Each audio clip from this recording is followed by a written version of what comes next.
Have some of our best moments from the interviews that we've done throughout Respect Her Game over the past year, throughout 2024. So we hope you guys enjoy. We're so excited to be joined for our first one-on-one by Linda Henry, co-owner and CEO of Boston Globe Media. Linda, you have been involved now in the women's sports landscape for many years. So how would you describe this moment in women's sports in New England? Thank you so much for having me. I'm so thrilled with all that NESN is doing to promote women in sports and women on NESN. Right now in women's sports in New England, it's a really exciting time because we have the Professional Women's Hockey League team, the Fleet, which has been established and is got off to a really strong start here in New England, and it's really great to have that women's sports team here. We have a new soccer team starting, the New England Women's Soccer League started a team here, and we have so many great initiatives within each of the teams themselves that are really pushing to promote women fans, women broadcasters, and women leadership throughout the organizations. I think one of the things that happened this year to really promote women in sports was the Connecticut Sun game that happened at TD Garden. I know you were there, so what was it like to be part of something like that? I'm really fortunate to be an investor in the WNBA, and so I've been following really closely and been really excited about just the incredible growth that the league has achieved. And so going to that game in Boston and seeing a sold out arena for where the men play, and the energy was incredible. The game was terrific, and looking around the crowd, I saw so many young girls there, and they were holding signs, and they were just so thrilled to be seeing seeing women playing the sport that they love so much. Yeah, it was a really special moment. The LPGA 2024 FM Championship in Norton, that was also one of the best-selling championship events of last season. So with that in mind, what are your expectations for the event when it returns to Boston in 2025? I think it's going to be even stronger. I think that there's, the sort of initial one, and it showed how much interest there is. And as it becomes established as sort of an event that people can go to and an opportunity to see these incredible professional athletes play nearby, I think that it will only continue to grow. What really stood out to you about the event from 2024? What stood out to me was about the LPGA 2024 event was just how large the crowds were for it, and the level of play, the level of sponsorship engagement, just sort of the overall excitement and the pride that we in New England have about being able to showcase and host these world-class events. I know women's sports fans in New England are very excited about the new NWSL team that's coming to Boston in 2026. So from your own experiences with Liverpool women's soccer, what are some of the trends that you've seen in that sport over the past decade?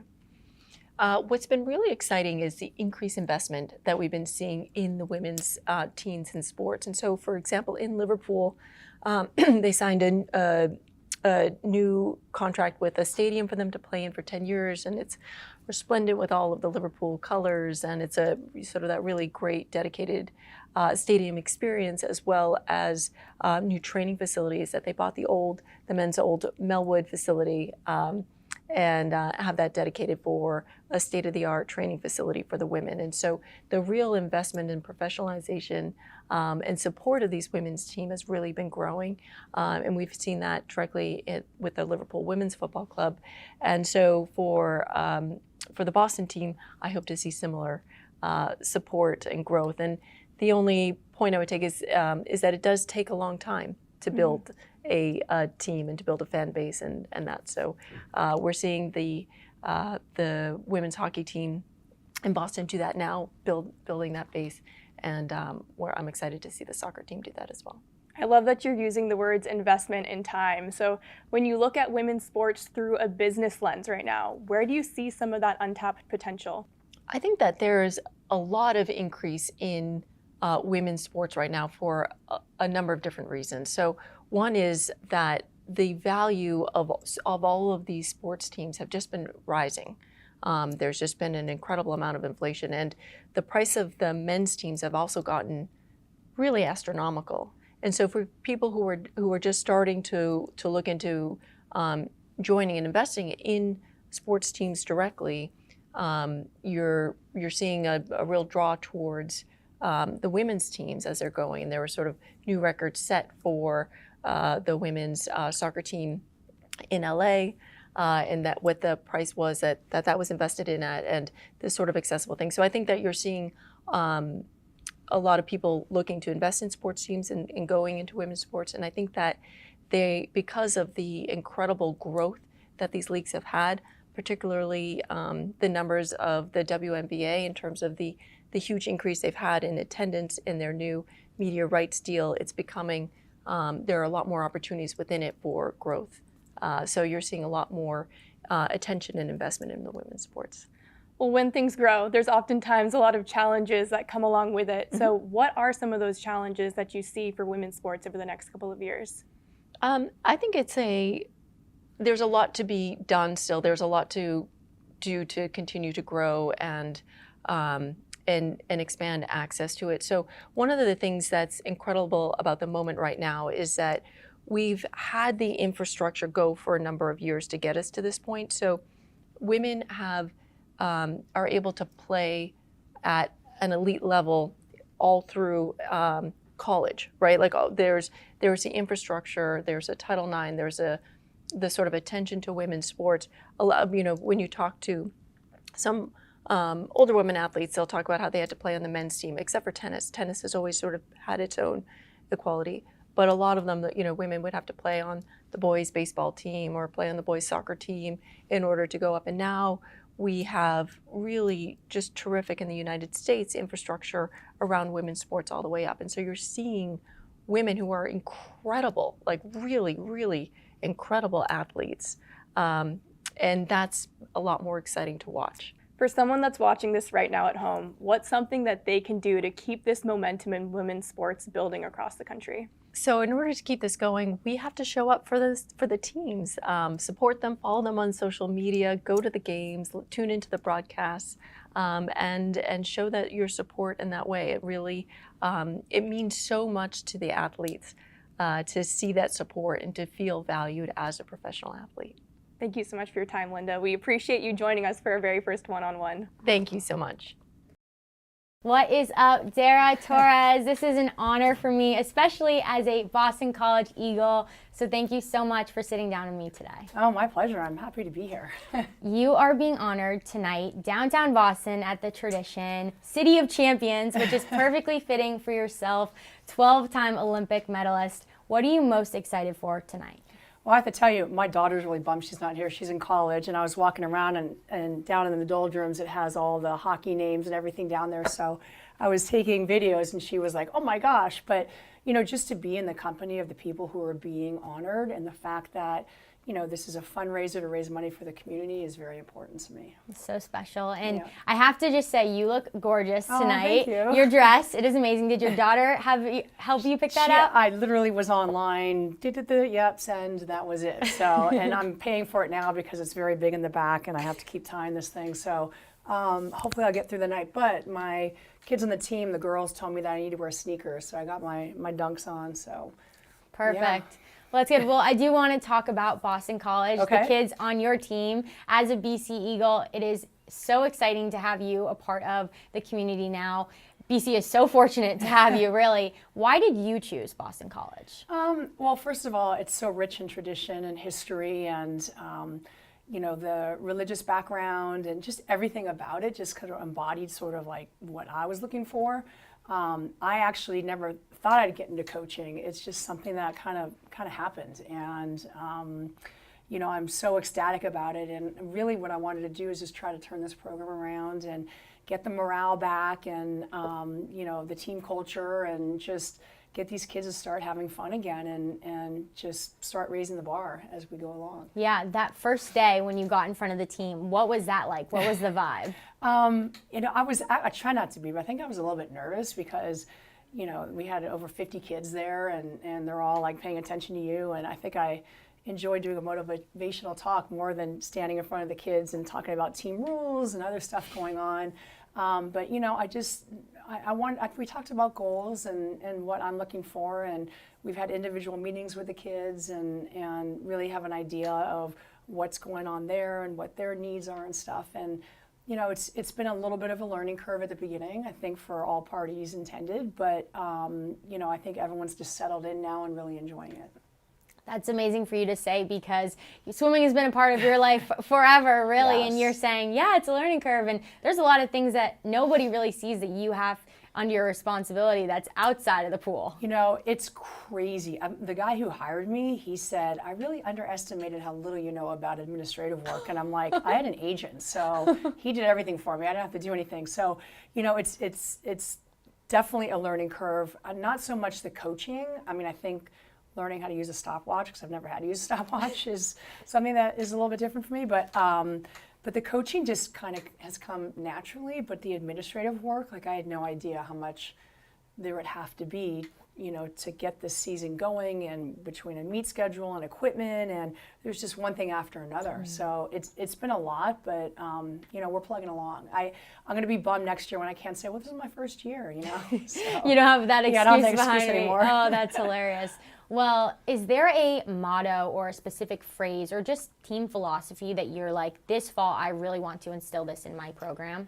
You know, I think just considering it was kind of a rough patch for them last year, I really just want them to reach their full potential of what they can do. We had such a variety of kids come in that some swam, some didn't swim. We had some freshmen never did double workouts before, and it was just like everyone just got thrown in. And so, you know, our goal is really just for each individual to reach their full potential and to have fun. Like, I mean, we've gone to Red Sox games. We've, you know, a couple of kids went to like hockey games. We've done Top Golf. We've done go-karting. Like, I want to join the swim team. I know, right? Well, I mean, well, you know, you're a lacrosse player, so you're on the field like all the time. That's all you look at. And these kids are looking at a black line at the bottom of the pool. And academics is so prestigious at Boston College that, you know, they have a lot on their plate. So to go out and just get out of that realm and do something different, I think is really important. Yeah, that's really incredible. And I bet those student athletes really appreciate that, because it is really hard. And especially with someone like you coming in as their coach,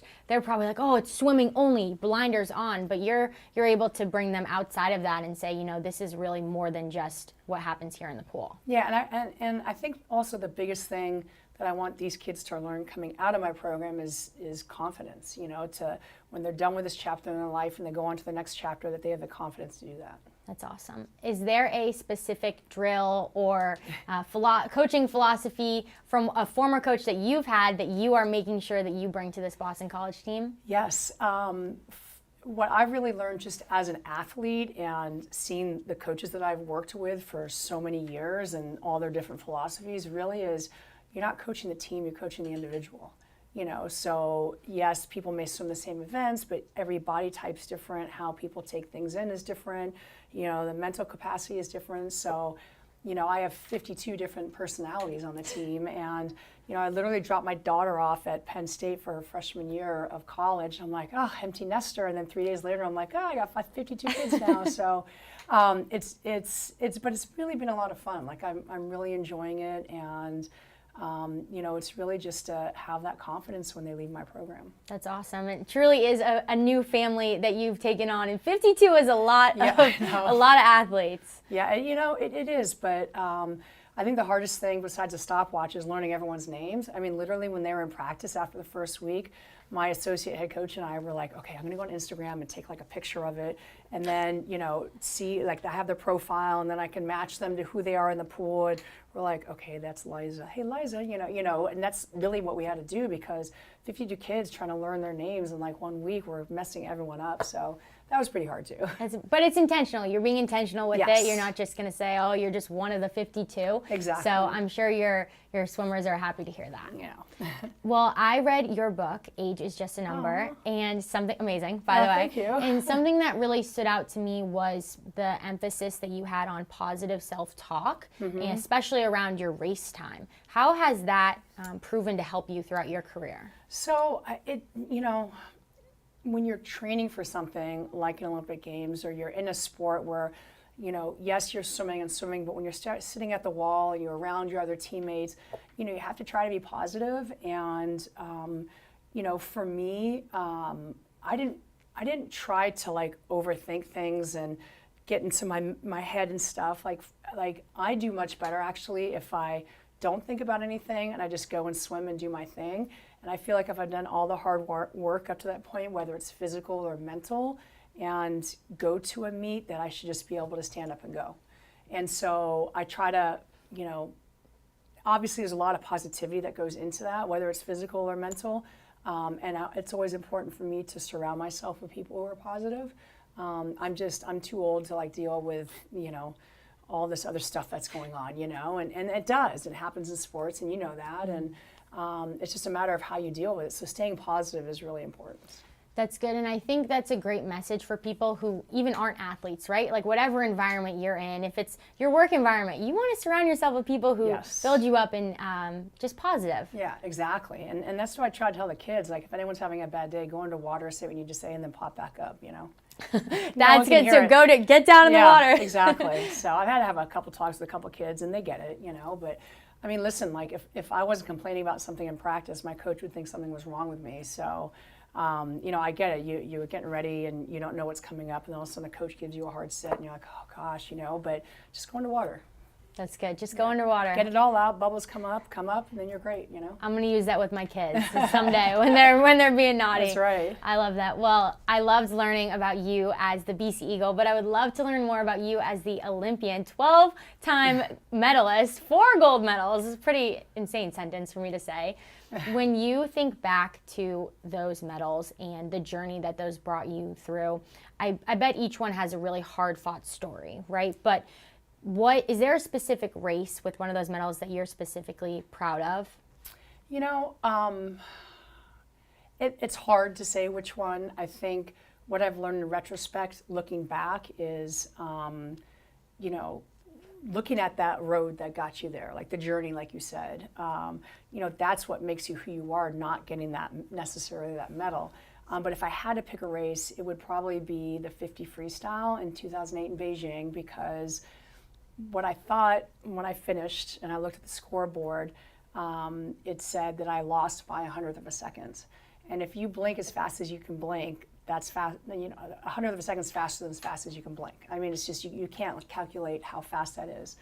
And so for me, it was like hopping on that plane, being so upset that I lost by 100th of a second, and then realizing that I gave it everything I had, that I left no stones unturned, and there was nothing else I can do, that I had to be happy that I actually won a silver medal, in the Olympic Games. So at 41, I definitely thought about things a little bit differently, but I think that race is probably the most important race for me, because it really taught me a lot and had me grow up a little more, instead of thinking, oh my gosh, I have to keep swimming until I win that individual gold medal that's eluded me for so many years. Wow, that's really powerful, and I bet just that story in itself, out of the millions of stories and life lessons that you've learned from swimming, that for your own swimmers just at Boston College, that is going to take them so far to know that if you can say that, they can say that in their meet. It's like a peace of mind, and I mean PEACE, peace of mind. If these kids, if they give it all that they can and they did the best they can, there's nothing else that they should expect from themselves. Definitely. And talking about the mind, when you walk into that pool deck, and it's the Olympics, I've never been in one of those environments. I know it's probably really hard to explain. What is that moment like? I think it was much different when I went to my first one at 17 years old, and I was, this young kid sort of bouncing off the walls and not appreciating it. And then when I got to my 5th Olympics at 41 years old, I definitely could see things a lot differently through the eyes of a 41-year-old than I did at my first Olympics through the eyes of a 17-year-old.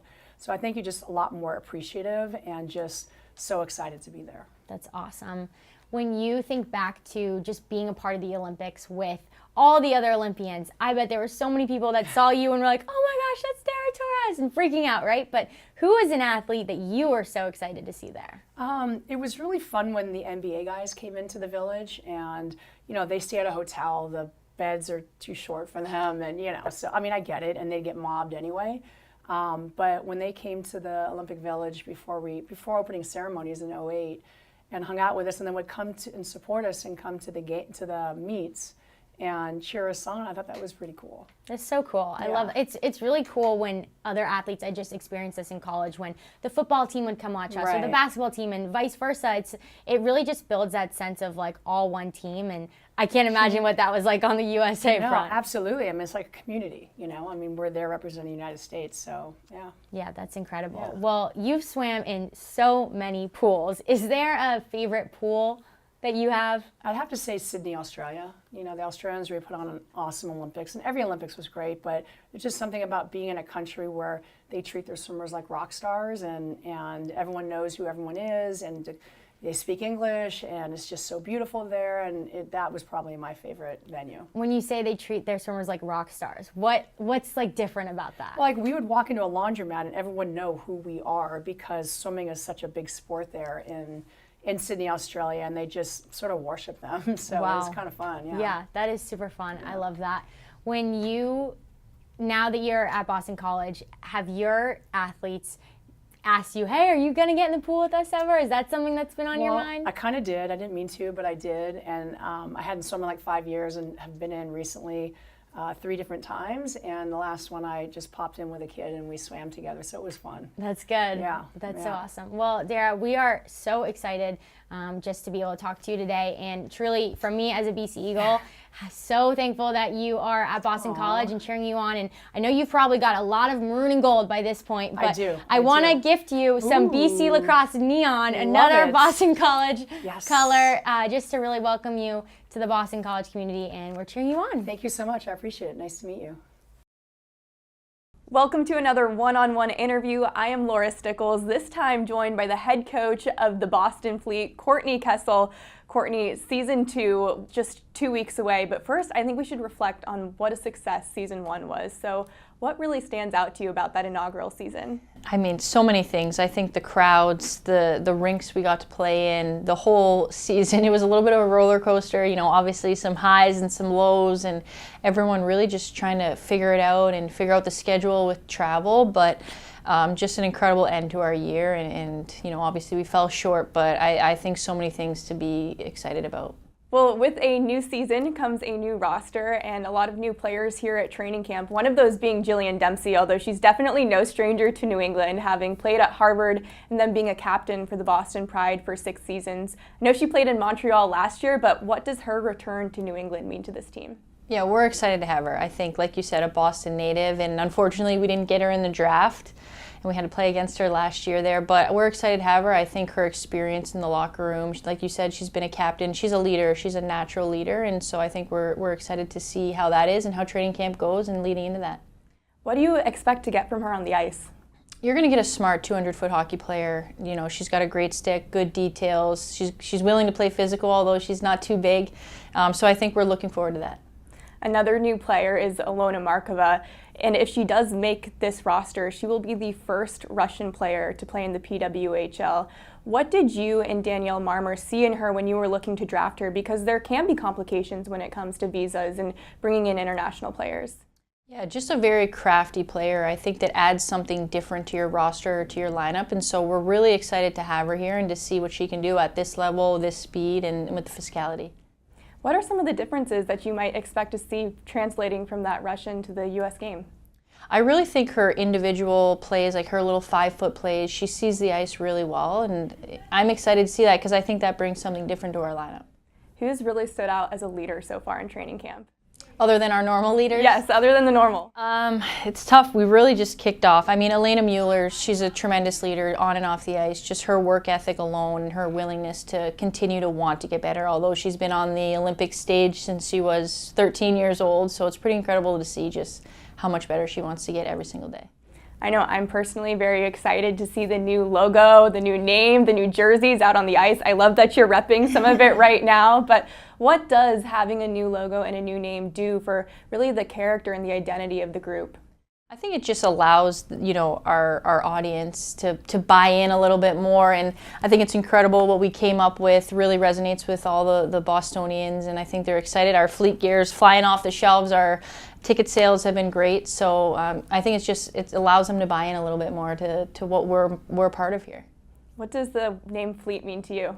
I think just moving in the same direction, really just being resilient, and I think we saw that really at the end of the year is how our group really came together going in the same direction. Okay, now that you've had the opportunity to play all of the teams in the league last season, who really kind of stands out as being a potential rival for Boston? I think we'll see Montreal being one of our rivals. The way playoffs ended up, I don't think, obviously, heading into that, anyone could have assumed that that's how it was going to end up. So I'm sure they can't wait to play us. Well, speaking of potential rivals, one of them could be Minnesota, especially when you do look at the way that last season ended. I know you get to start the home schedule off, though, against them. So what's it like having the opportunity to face them for the first time back at Tsongas Center after losing to them in Game 5 last year? It's exciting. I think every time, you play Minnesota, they're fast, they're crafty, they know how to score goals. We have to score more than them, obviously, but we've been waiting to play them since the buzzer went and we lost there in the final. All right, well, thank you for your time, Courtney. Good luck this season. Thank you. We're so excited to welcome onto the show Jennifer Rizzotti. She's the president of the Connecticut Sun, and we actually had her right after their season debut against the Indiana Fever at the very beginning of the season, and now we're getting you like a week and a half after the WNBA finals conclude. So you're the perfect bookend to the season for us. Thank you so much for coming back on. Yeah, no problem. Happy to be here. So I think Annabelle and I both wanted to talk to you a little bit more just about your backstory and where everything started for you. And I know that your career really began for you at UConn. And I know right now at UConn, like the women's basketball players there are celebrities because, I mean, they're such amazing players, right? And obviously the teams that you were on at UConn were fantastic as well. But what was it like playing at UConn back in the 90s? Well, I will say it was very different than it is now. It took us a little while before we actually became somewhat of celebrities on the UConn campus. But yeah, it was my freshman year. You could get a seat for any game pretty close to the court. We were not selling out at that point. I think we had just started our relationship with CPTV. So, people were really starting to have that access to UConn women's basketball. And we started to having more and more success, and it grew from there until my junior year where we were selling out every game, and it was hard for us to even walk around the state of Connecticut without getting recognized. So it came a long way just in the short time that I was there. And then just looking now 40 years later from when Gino started to going into his 40th season, it's a whole different ballgame as a UConn student athlete in terms of expectation and pressure and recognizability as far as players go, social media presence, just kind of their process around branding themselves as student athletes. It's something we never even had to think about as players back then. Said you were a lot more recognizable towards the end of your career there, but with that 35-0 season, how did you guys stay humble and how did you become unbreakable that season with, that newfound attention on you? Well, I think it comes down to great leadership, between Gino at the top. I think he worked really hard to take a lot of pressure off of us as players and put it on himself. He knew what buttons to push to kind of keep us with an underdog mentality, right? Even though we were undefeated and ranked number 1 halfway through the season after we beat Tennessee, we still kind of were able to have this chip on our shoulder about, people's, expectation that we wouldn't be able to run the table. And then we had great leadership on our team. Rebecca Lobo at the time was the face of the program, and she was National Player of the Year. And I think so many people saw what she was able to do on the court, but for us as her teammates off the court, she took a lot of pressure. She expected the best of herself. If we had a rough game or a rough practice, she took responsibility for that. So I think she allowed all of us to be the best versions of ourselves as well. You mentioned Gino, and when you think back to playing under him, is there a phrase that sticks out to you? I know I just graduated from Boston College, and there are certain phrases that I'll never forget from a coach. I can't really repeat the phrases that are the most recognizable or memorable. No, I don't, he was very, inventive, let's just say. He didn't really say a lot of the same things over and over again. There was a new sarcastic quip for every situation that you can imagine. So I don't think that he had one thing. I just know that the biggest messages that we always got from the coaching staff, and they still say it, is like play hard and play smart and have fun, right? And it seems so simple, right? But they wanted us to be not just winners, they wanted us to win the right way. And that was the messaging that came across all the time was, we're going to do this, we're going to play the right way, we're going to act the right way, we're going to win the right way. And so it didn't matter if we won by 30 if the performance wasn't up to the standard of UConn women's basketball. It didn't matter if we lost a game at one point in my career, which didn't happen a lot, if we played up to the UConn standards. So I think it was more about, our behavior and our expectation of ourselves that he ingrained in us.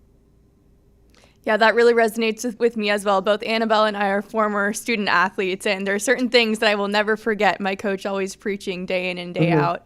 When was the moment for you during your 4 years there when you really realized that women's basketball there had a lot of momentum behind it and you guys were starting to become popular on campus?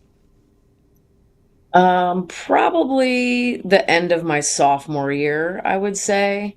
That was the first year that we reached 30 wins. And we were kind of cruising along, more popularity, more student attention, a few more national televised games here and there.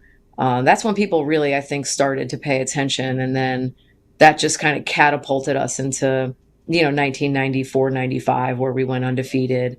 And you couldn't get a ticket to a game. It was, kind of so immediate, right? From, hey, these guys are pretty good, let's go check them out, to, hey, I can't even get a ticket anymore. So it was pretty fun to be a part of that. I think that our coaching staff and again, our leaders, made sure we stayed humble, and we continue to work hard and not get distracted. I think that was a big part of that 95 season, was just enjoying the journey and staying locked in on the moment, and just appreciating each other and going through it with our each other and our best friends. So I think we were able to block out a lot of that outside noise, and maybe didn't feel it as much until late in the season when we were, going to the mall or going, somewhere to eat off campus, where people were, coming up and really wanting to celebrate our success. You started coaching when you were 25. You played professionally first for a couple of years, but then you started coaching when you were so young, which I really think is amazing. But I remember in that interview you did with Sophia, you said that you realized it was what you were meant to do. How was that you realized you were meant to do that? I don't know that there was one thing or one moment. When you're a player, you definitely can impact your teammates and you can impact the outcome of a game based on your individual effort, your focus, and your performance. But I think when I started coaching, I realized that I could impact so many more players from my position than I could when I was playing. That I could be a bigger part of the preparation around how we were going to game plan for our opponent, what we were going to run, how I could put players in positions to be successful. And so I think that challenged my basketball IQ in a way that it had never been challenged before. And the reward that I felt when we won our first championship just felt even bigger, because you're watching it on the faces of 15 players, and you're experiencing their joy. And when you're a player, you just kind of experience your own joy. And it's kind of about you, and you're in your feelings, and you're in that moment for you, and you're happy to be around your teammates, but you're not really thinking about how your teammates feel. When you're a coach, you can't help but think about how that experience impacted the lives of all of those women. And so I think in that moment, it was like, wow, this is something that I could do for a long time. And this is a lot of people that I could impact over a lifetime. And I think that's when I realized what Gino had done for me, and that I wanted to have the opportunity to spread that to as many young women as I could. That is so cool. I love how you describe that about like being able to feel the joy of all your players because there's a lot Yeah. of people on a team. And so I can just Yeah. imagine that times, 14, 15 is got to be Hmm. super cool. That's Yes, awesome. Well, absolutely. you've been a player, a coach, and now president. Out of those three roles, what do you enjoy the most? I mean, it's the game of basketball, right? And I think just being able to be a part of it in different ways and impact it in a different way and in a different role throughout the course of my career. So whether it was providing excitement and joy in the way that I played and the way that I carried myself and the way that I helped UConn become a national champion. And I was a role model for young kids, right? That's what you do when you're a player. That's what you're thinking about. And then you become a coach and your focus becomes on how are you impacting positively the lives of the next generation of coaches and women in life. It doesn't even have to be in basketball. And how do you maintain relationships and stay a part of their family forever?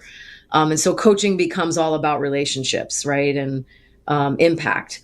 And now I feel like it's, shouting from a mountaintop, like I'm at this, level of team president and I have all of these terrific messages that I want to share and stories that I want to share. And now, how do I hire people around me that will make sure that they're amplifying these stories and telling these stories in ways that intrigue fans and make people want to watch the WNBA?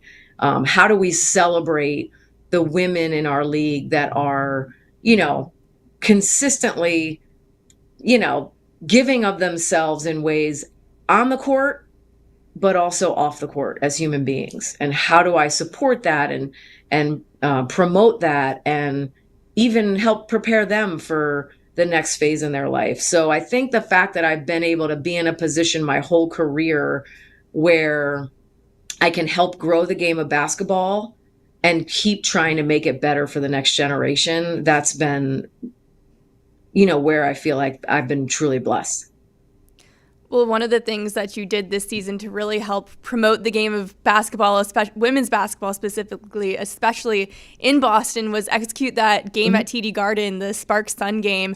And I went and saw that game in person. And I remember when I walked in a little late. It was like in the second quarter. I walked in and like my breath was truly taken away by the environment. And I'm just wondering, from your perspective, what it was like for you to really see all those fans in that building. It was certainly a highlight of, my time here in Connecticut. I come from a strong background of people who love basketball, right? I mean, this state, between UConn and the Connecticut Sun has given so much to me. And I'm so appreciative to the loyal fans that have supported UConn and Connecticut Sun players for decades, right?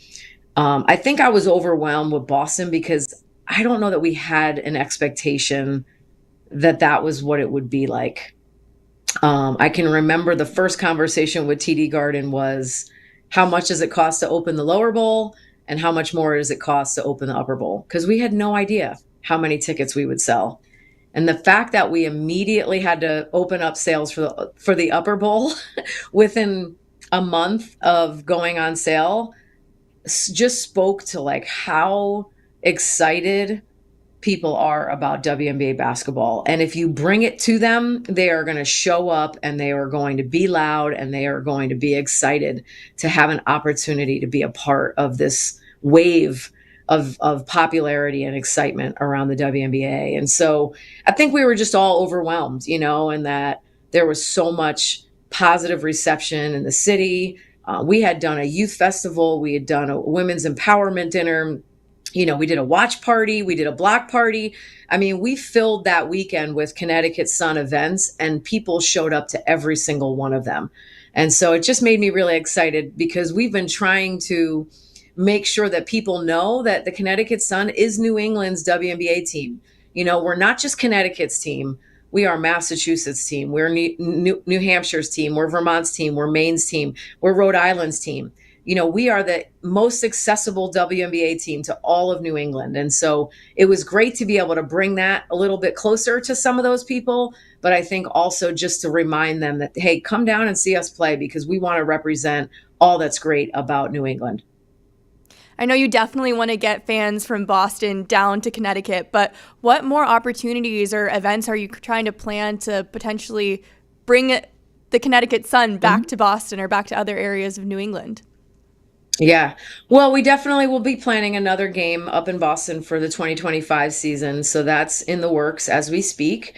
And then we've talked actually a little bit more about, how we want to attack our youth development in New England. So do we have the bandwidth now as an organization to start bringing youth clinics to other states, right? So that instead of just being very localized, which we've done in the past, we can bring the Connecticut Sun to you, right? Whether you live in Burlington, Vermont, or you live in Concord, New Hampshire, or you're up in Portland, Maine, that you'll have access to the Connecticut Sun in your region, which will hopefully inspire you to want to come down to see us when we're in Boston, or when we're obviously playing our other 20 games in Connecticut. So just reminding people how small New England is, and it's easy to get around, but also being, aware of the fact that it's great to be able to bring your product to the fans and to the kids and to the youth, and create a lifelong fan, however we can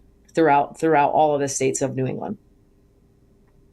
You mentioned not expecting, or really just not knowing, what that lower versus top bowl would be like in TD Garden. So just how have you seen the economics of the WNBA change throughout just this specific last season?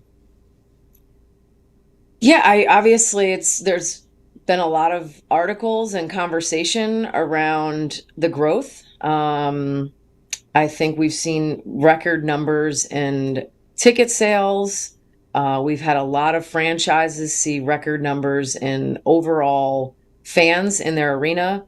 We've seen teams like us move out of a smaller arena to play in a bigger arena and be successful selling it out. We've seen record engagement numbers and viewership numbers on TV and social media. So I think we're here to stay. I think this is what's been brewing now for a long time. I think these players coming out of college have learned how to brand themselves through social media in a way that's bringing thousands and thousands of new fans to our game. And I think that's going to continue. I don't see that slowing down. I think the WNBA was on blast this summer. I mean, so many people had access to watching our product. And I would say for the most part, they were impressed and they were excited. And if they weren't fans before, they are fans now. And so we just need to continue to make it accessible for people to watch us, to come and see us play, and be able to, have the ability to meet our players and have them be, part of their lives through the stories that we tell. I totally agree that you've seen players recently, especially in college, really be able to harness their brands and promote themselves in different ways. But I think there's another aspect to it as well, which is that pop culture has really also embraced the WNBA. How have you seen that this past year? Yeah, it's funny. I can remember post the TD Garden game, Kayla Burton wanted to ask me about drip and who had the best drip outfit prior to the game. And I said, Kayla, you're talking to somebody who used to wear her uniform to the game. There was no drip back in the early 2000s. But, I think our players have embraced so much more than just being basketball players.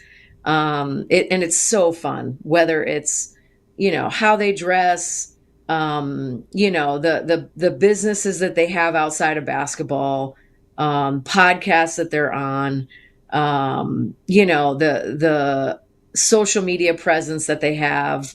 We've got rappers in college. We've got, entrepreneurs in the W. We've got women creating their own makeup line or clothing line.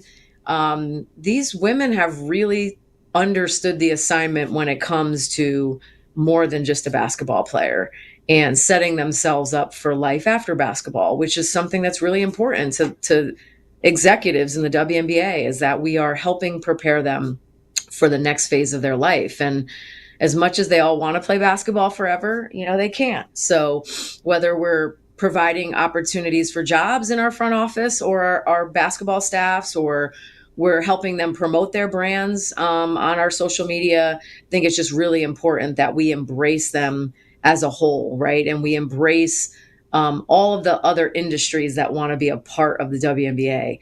We don't need to just be attractive to athletes or kids that want to become basketball players. We can be attractive to any kid that is excited about what somebody's doing on the court, what somebody's wearing off the court, what kind of music that we're listening to, what celebrities are showing up at our games. I think that our game has become much more entertainment, right, than just sports. And that's what has made the WNBA really fun. Yeah. Well, with all of this popularity, you've also seen the players choose to opt out of the current CBA, which isn't necessarily a surprise. I think people were expecting that. But what is this next year going to look like? Because the players in the league have about a year to come to terms with the deal. And, I really don't know what goes into these CBA negotiations. So from an inside perspective, what happens over the next year? Yeah.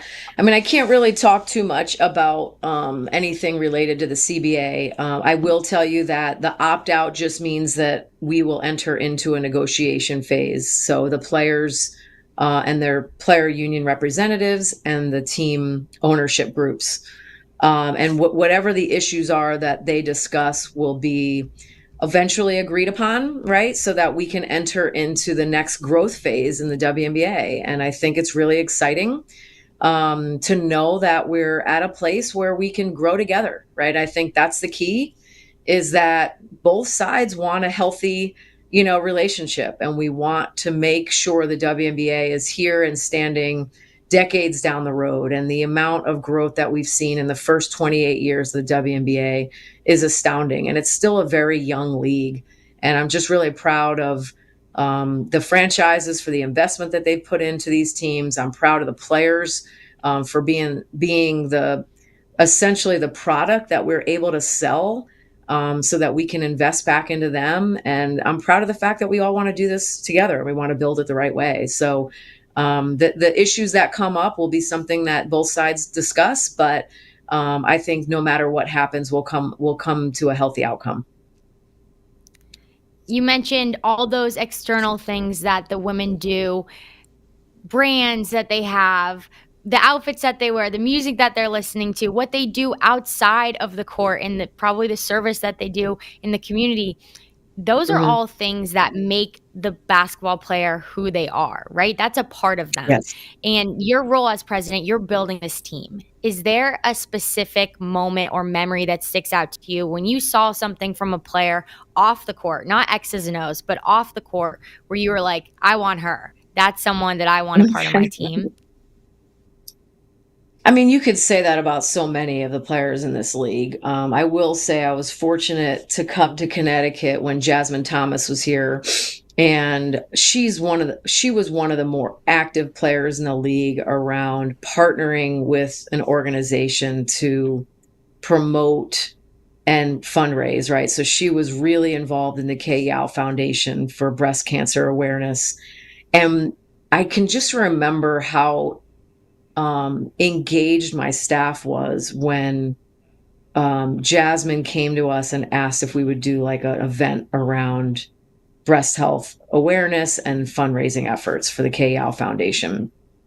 When you can like combine the basketball team with the front office team in such an impactful way to put on, we did a sneaker ball, to put on an event where everybody in that room feels like this is why we do what we do, right? As much as we love the games and as much as everybody's out here trying to win a championship, we have players that truly understand that they can use their platform to make life better for somebody else. And I just always felt really fortunate to have a player like that on my team that really understood that she was fortunate enough to be in a position to help others. And she was going to utilize every everything at her disposal, including all of us, right? To help her accomplish her goal. And I can remember how grateful she was when we threw that event and how much money we raised and how proud she was to be able to donate it, because it just spoke to who she was as a person. And so I think as a team president, like, that's the kind of mentality that you want to instill in all of your players. And some of it is because you have a family member that might be impacted by something. Some of that is you grew up and you want to continue to support an organization. And some of that is just a little bit of encouragement. Like, hey, this is what we're here for. You know, we got to make sure that we can put on a basketball game and get you sneakers and uniforms and turn the lights on. But we're also here for this. And we want to support you and what's important to you as a person. And use us, like, tap into all the resources that we have to help you do that. And so I think that's what makes what I do really special, is that I can help provide a great experience on the court, but I can also make sure that I'm providing support and amplification for anything that the players want to be doing off the court as well. It's always really inspiring for me when I see players leverage their influence in moments like that, and then the organization is there to support them. So, I mean, I commend the Sun, I commend everybody that was a part of that. That's so awesome. And I know we're almost out of time here, so I just have one quick one because I want to promote the college season that's about to start on Monday. Yeah. And obviously, you know, Paige Beckers, everybody's talking about her. She's the kind of consensus pick to probably go #1 overall if all things go well for her this season. But who are some of the other players that these WNBA teams really have their eye on this season? Yeah, it's a pretty loaded group in college right now. I'm not going to lie. I mean, from Paige all the way down to some of the incoming freshmen, it's really exciting to think about this upcoming season, especially after what a great season 2024 was, you know. And you know, you've got South Carolina returning as defending national champions, and they're just so good as a team that nobody even talks about how they're good their individual players are. But Dawn Staley's built a powerhouse down there, and I always feel like she has WNBA prospects. So you'll see a lot of WNBA front office personnel at South Carolina games this year. Obviously, Paige is a special player who everybody will have their eye on. I think Kiki Irifin out at Southern California, pairing up with Juju Watkins, who's only a sophomore, will be an exciting duo to watch this season. Notre Dame is loaded up again. They're returning Olivia Miles, who's one of the most exciting guards in the country, as well as Sanaya Citron and Maddie Westbeld, who are seniors that will be coming out into the draft. So, I mean, there's just so many good players. UCLA is loaded, Utah. You know, there's always great teams in the SEC. And then there's always like the fun, like, underdogs. There's going to be a lot of players that come to light in the next 5 months that nobody was even talking about last year, but have gotten a new opportunity and to shine their senior year, and they make the most of it. So it's an exciting time for college basketball, which makes it exciting for WNBA basketball. Thank you guys so much for watching Respect Her Game in 2024. I hope you enjoyed all of those interviews as much as we did, and we will see you guys in 2025.